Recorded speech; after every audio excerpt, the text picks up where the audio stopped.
Hey guys, Tamika with Custom Wood Burning here with another live selling video. Today, the topic is I've been thinking about lately is this customer experience. Live sales is an experience-based business, and there's kind of different perspectives we could look at it, but the customer or consumer experience specifically is different with live sales than it is in traditional e-commerce, right? So we are not used to shopping in a real-time atmosphere where we can communicate two ways with the seller, who could also be the maker of things at scale the way that it is today. Like maybe we're used to that in farmers markets, local, grocers or something like that, but by and large, this is like a whole new world for us, and that changes things. And so as a seller, I feel like it does behoove us to factor in the consumer experience, because maybe there's some strategy or considerations we can work into our business models. And so 3 things I wrote down here that I want to share today, which are, the first thing is that live sales have, these are all just my opinion, by the way. I should probably lead with that with all these videos, but in my view, choices have expanded with live sales. And so we're used to corporate America, where we just get like basically these multiple choice options of all the things. And I think in my view, what live sales does, because like anybody can sell anything, right?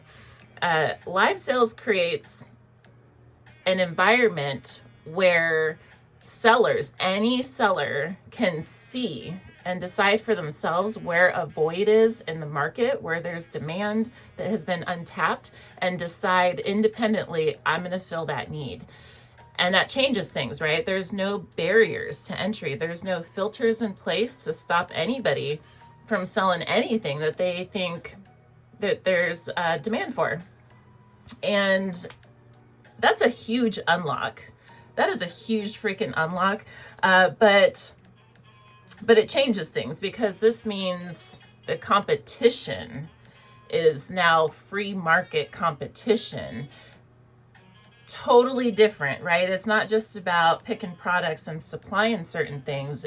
There's more to it than just the products, because there could be 1,000 people selling the same thing. So why are consumers going to make the choice to buy from X, Y, or Z sellers, right? It has to do with the experience that they offer, in my view. So that's the first thing to consider, that choices have expanded. The free market is wide open.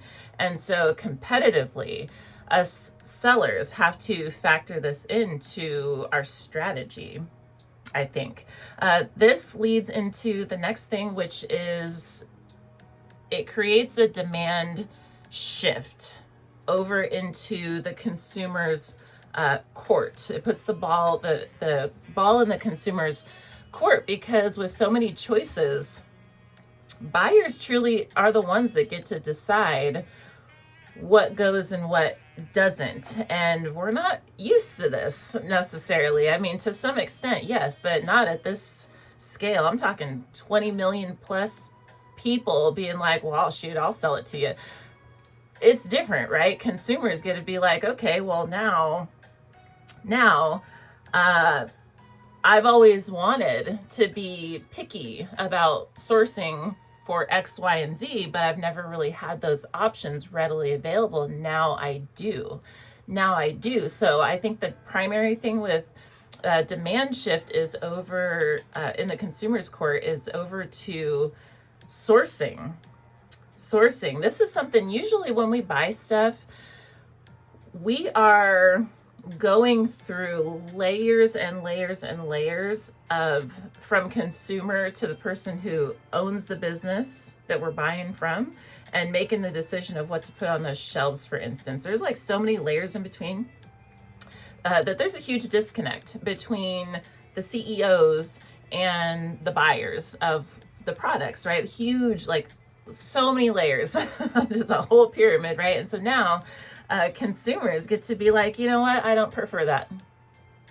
I don't prefer that. I prefer buying produce from the person who grew it. I prefer buying candles from the person who made it so they can tell me directly to my face what the ingredients are in this stuff. I want to source handbags from the one who I know uses ethical leather with this and that because they can prove it to me in their life. These kind of things. It matters, right? There's not convoluted layers that kind of are supposed to cloud up the, so where you're only left with being able to read the label and you just have to trust that, right? We don't have to do that anymore, and that changes things. Buyers can be extremely picky and they can demand what they actually want. And so this is a shift, and it just changes things, right? Traditional products and labels and things may not fly as easily in this space. And so sourcing and verification, I think, are getting an upgrade as far as priority for sellers, for buyers and sellers. And then so that's the second shoe. And then the third shoe here is that because there is so much competition and because there is this big demand shift, in my view, I think this means connection and retention. Customer relationships are extra valuable, whereas it's not like Etsy or eBay or Amazon where you just want the products and you just want the convenience and just give it to me and I don't care who I'm getting it from, I just need the thing.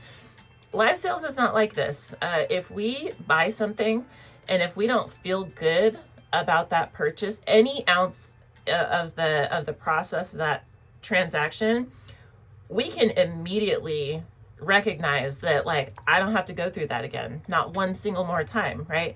I'm going to go to, and likewise, I should say, if the experience is good from start to finish, we can immediately decide, I want more of that. Like, you've got my business. We can decide that. We can choose loyalty with who we're shopping from because we like the customer service. We like the customer appreciation aspect. Maybe there's entertainment factors in the shows. There's some kind of connection. It's the vibe.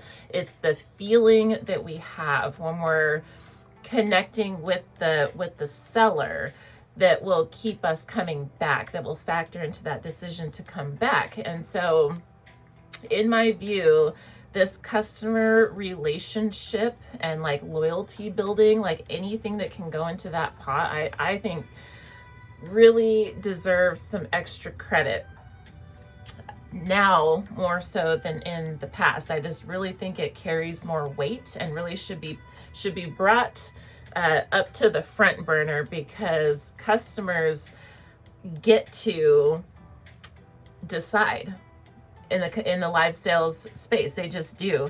And so they're going to choose, in my view, what feels good is going to be the thing that the tipping point, I don't know if the tipping point's the right word, but the thing that locks it in as far as amongst the competition. I think that's going to be a deciding factor is the feels, the connection with the seller. And so I think it would behoove us to factor this in of how can we offer that and consistently, and how can we ensure that customers are feeling okay about the service and products that we're providing. So last little note, and just to kind of close, is that or to summarize, I suppose, is that the customer experience, the consumer experience with live sales is different. That's the main conclusion. But mostly that sellers, the sellers who prioritize the buyer's experience, I believe, are going to see the most success in this environment because the buyer retention is key, and the experience is going to be the thing that keeps them coming back. And so, I recommend anyone give it a chew. If you if you found this valuable. If you like this kind of stuff, please let me know by giving it a thumbs up. And otherwise, I do want to try to keep these 5-10 minutes, so we'll cap it here. I would like to thank you for watching, and I just want to say I hope to see you next time, because we will be here every day talking about live selling. There's a little dig on the producer's experience as well, probably coming up in the next couple days, and so stay tuned for that, and I hope to see you next time. Happy live selling in the meantime. Bye-bye.